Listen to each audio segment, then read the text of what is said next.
এইবাৰ যুঁজ অৱশ্যই বেলেগ। হিমন্ত বিশ্ব শৰ্মাই মুখ্যমন্ত্ৰী হৈ প্ৰথম চহীটো কৰিলে আগৰৰ ব্যৱসায়ৰ সকলো প্ৰতিবন্ধকতা গুচাই দিলে। আগৰৰ ব্যৱসায় কাৰ?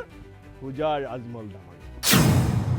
ইয়াত আৰু মই আপোনালোকক বুজাই ক'বলৈ কি আছে, এই আজমল হিমন্ত বিশ্ব শৰ্মাৰ যুদ্ধ বন্ধনক পৰাজিত কৰাৰ নিৰ্বাচন। ৰাইজে এইবাৰ জনীয়া বাগবৰৰ স্বাভিমান ৰক্ষা কৰিব।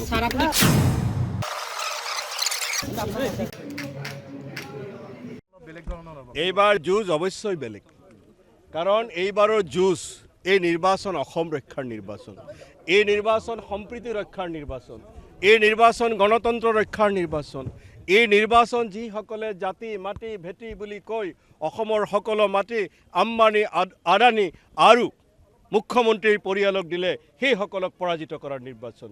এই নিৰ্বাচন জনীয়া বাগবৰৰ মানুহৰ স্বাভিমান ৰক্ষাৰ নিৰ্বাচন, কাৰণ এই বিগত 5টা বছৰে মুখ্যমন্ত্ৰী হিমন্ত বিশ্ব শৰ্মাই যিদৰে জনীয়া বাগবৰৰ মানুহক তুচ্ছ তাচ্ছিল্য অপমান কৰিলে, সেই অপমানৰ প্ৰত্যুত্তৰ এইবাৰ ৰাইজে EVMৰ জৰিয়তে হিমন্ত বিশ্ব শৰ্মাক দিব।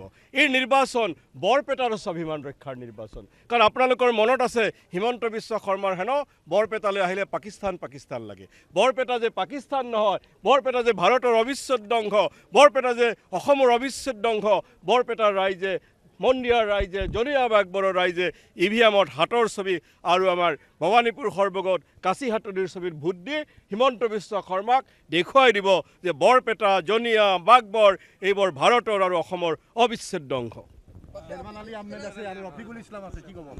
গণতন্ত্ৰত সকলোৰে স্বাধীনতা আছে, সকলোৰে অধিকাৰ আছে, তেওঁলোকে তেওঁলোকৰ কাৰণে যুঁজিব।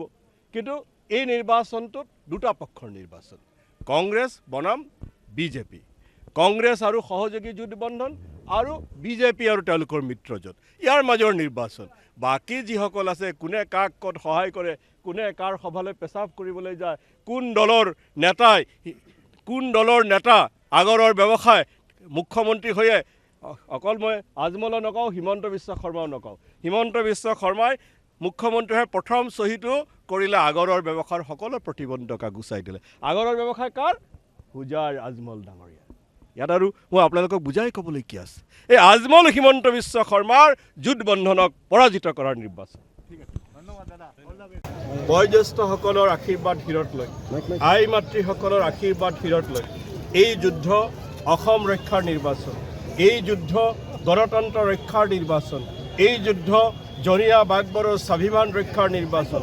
আপোনালোকে জানে বিগত 5 বছৰে কিদৰে মুখ্যমন্ত্ৰী হিমন্ত বিশ্ব শৰ্মাই প্ৰতি মুহূৰ্তত জনীয়া বাগবৰক তুচ্ছ তাচ্ছিল্য কৰিছে।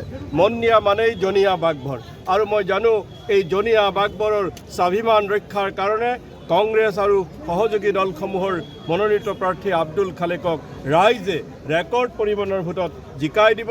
সেই আশীৰ্বাদ শিৰত লৈ মই মনোনয়ন জমা দিবলৈ আগবাঢ়িছোঁ। টিএমসি কিন্তু আছে, এবাৰ শক্তিশালী কিন্তু টিএমসি। এইটো নিৰ্বাচন যুঁজ হয়, কিন্তু ৰাইজে স্বাভিমান ৰক্ষাৰ যুঁজত ৰাইজৰ আশীৰ্বাদ আমাৰ ওপৰত, কংগ্ৰেছৰ ওপৰত আছে বুলি মই বিশ্বাস কৰোঁ। কোন আছে কোন নাই যুদ্ধত সেইটো ভাবিলে নহ'ব। যুদ্ধত সকলোৱে শক্তিশালী, সকলোৱে দুৰ্বল। যুদ্ধত যদি মই কাৰোবাক দুৰ্বল বুলি ভাবোঁ, হাৰি যাব পাৰোঁ। মই সেইকাৰণে কাকোৱে দুৰ্বল বুলি নাভাবোঁ, কিন্তু তেওঁলোকৰ প্ৰতিদ্বন্দ্বিতা হ'ব দ্বিতীয় স্থানৰ কাৰণে, কাৰণ ৰাইজে এইবাৰ জনীয়া বাগবৰৰ স্বাভিমান ৰক্ষা কৰিব।